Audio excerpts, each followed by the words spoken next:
Assalamualaikum. Hi. Assalamualaikum and hi everyone. Assalamualaikum warahmatullahi ta'ala wabarakatuh.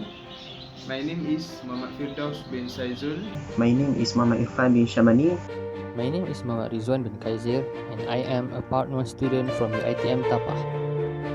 In this video, we will bring to you two objects that is very familiar to you guys. And this object is of course a geometrical practical object. So let's watch it till the end.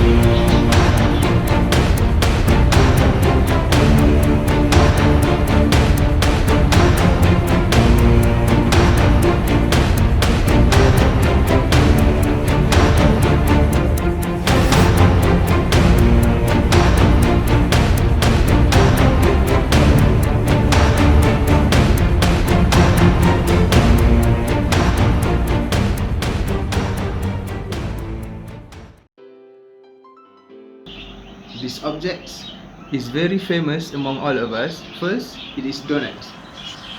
It's very famous among all of us. It's not just famous, it is very delicious. And second object is a building. A building that is very special, especially among all the Muslims around the world. And it is very, very famous. Our first object is donuts. And it will be explained and discussed by our brother Ridzuan.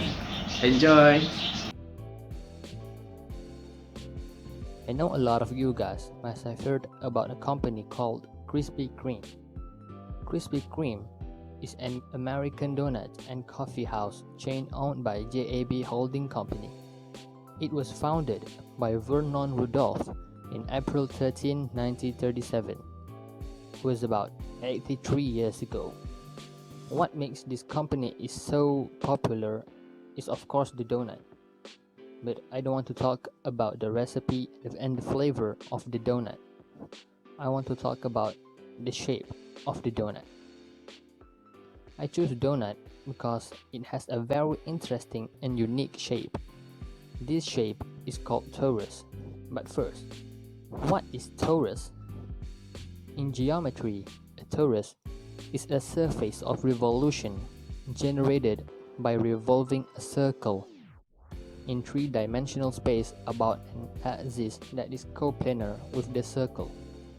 Many of you might have been thinking, what is surface of revolution? Surface of revolution is a surface created by rotating a curve around an axis of rotation. Cylinder and cone are examples of surface of revolution generated by a straight line, depending on whether or not the line is parallel to the axis.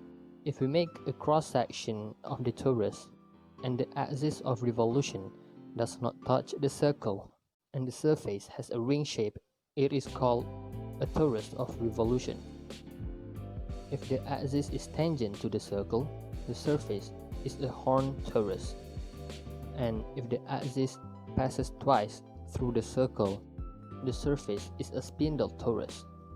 Torus has no edges and vertices, and it is also not a polyhedron. Now, how can we find the surface area and the volume of a torus? Before we get to the surface area and the volume of a torus, let's first review what surface area and volume. The surface area of a three-dimensional object refers to the total area of the surface of the object. The volume of a three-dimensional object refers to how much space the object takes up.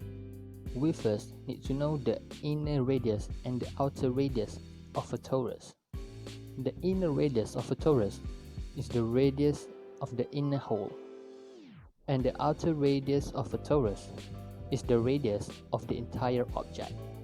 Now that we know what is inner radius and outer radius of a torus is, let's take a look at the formula we can use to calculate the surface area and the volume of a torus. To do this, let R be the outer radius of a torus and J is the inner radius of a torus. To find the surface area, we can use the following formula. Surface area equals to pi square times r square minus j square. And to find the volume, we can use this formula. Volume equals to 1 over 4 times pi square times r plus j times r plus j square. Now we have the formula, we can calculate the surface area and the volume of Krispy Kreme donut. The average size of the donut is approximately 8 cm in diameter, and the whole of the donut is about 1 cm in diameter. The outer radius of the donut is 4 cm, and the inner radius of the donut is 0.5 cm. If we substitute the value to the formula, we can get surface area equals to 155.45 cm squared, and the volume equals to 136.02 cm cubed. Now that you know how to find the surface area and the volume of a torus, you can try to find the surface area and the volume of another object, such as lifebuoy or a ring. That's all from me. Thank you. So guys, how was it about our donut explanation? It's great, right? It is very unexpected knowledge that we all doesn't know. The torus and about the shape and the size and even the volume of it. So guys, you've known it, let's share this. And now, enjoy our next explanation about the buildings from Brother Irfan. Enjoy yourself. Today, I will talk to you about Dome of the Rock at the Jerusalem. Dome of the Rock in Arabic is said Qubat as-Sakrah. It is a shrine in the Jerusalem built by Umayyad Caliph Abdul Malik ibn Marwan in the late 7th century. It is the oldest extant Islamic monument. The rock over which the shrine was built is sacred to both Muslim and Jews. Muslims believe that the rock commemorates as the night journey of Muhammad. From the rock, Muhammad journeyed to heaven, where he met other prophets. This historical event called as Isra wal Mi'raj. Okay, now I will talk about the main topic, the structure of the dome. The dome is 65 feet or 20 meters in the diameter and is mounted on an elevated drum raised above a circle of 16 piers and columns. Surrounding the circle is an octagonal arcade of 24 piers and columns. The outer walls also form an octagon, which is of the 8 sides being approximately 60 feet or 18 meters wide and 36 feet, which is 11 meters in height. Both of the dome and the exterior wall contain many windows. Okay, then I will talk about the area of the dome. If we want to calculate the area of the dome, we can divide the dome into the two parts. One is inside the dome and the second one is outside of the dome. First, the inside of the dome, we can divide into two buildings. The first one is hemisphere and the second one is cylinder. Formula for area of hemisphere is 2 pi r square. So the surface area without base for hemisphere will be 1 over 2 multiply 4 pi r square.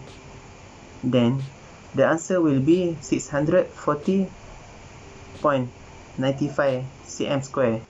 Then for the second part will be the cylinder.